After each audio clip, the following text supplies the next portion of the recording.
Hi friends. நான் இந்த முடிவு எடுத்துட்டேன். அதனால் யாரும் நீ தப்பாக நினச்சிக்காதீங்க. இனிமேல் நான் வீடியோ போடுவேன், ஆனால் ரெகுலராக வராது. நான் என்ன பண்ணுறேன் அப்படிங்கிறது மட்டும்தான் வரும். நான் டிசிஷன் எடுத்துட்டேன்.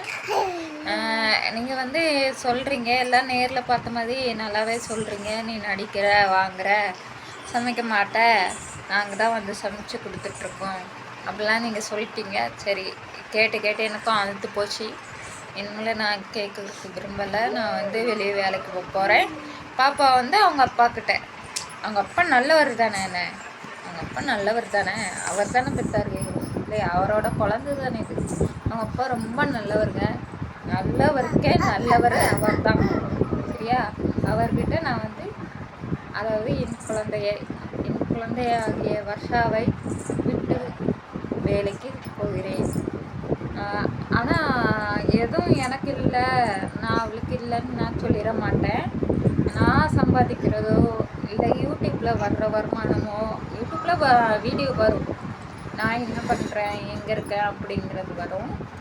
வர்ஷா நான் அப்பப்போ பார்க்குறதுக்கு வருவேன். கண்டிப்பாக நான் வருவேன். இந்த இடத்துல நான் அதை உறுதிப்படுத்திக்கிறேன்.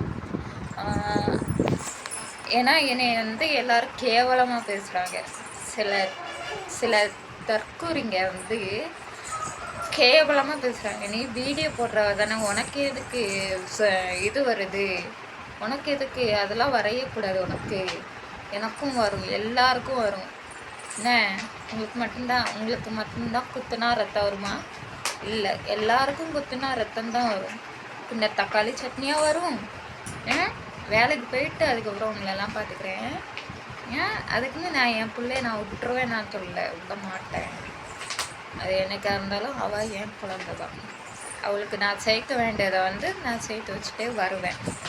நானும் கொஞ்சம் இந்த பிரச்சனைகள்லாம் இல்லாமல் மைண்டு கொஞ்சம் ரிலாக்ஸாக இருக்கும். நமக்கு நம்ம இதை விட்டு வெளியே போய்தான் ஆகணும் அப்படிங்கிற நிலைமைக்கு நீங்கள் இன்றைக்கி பண்ணிட்டீங்க.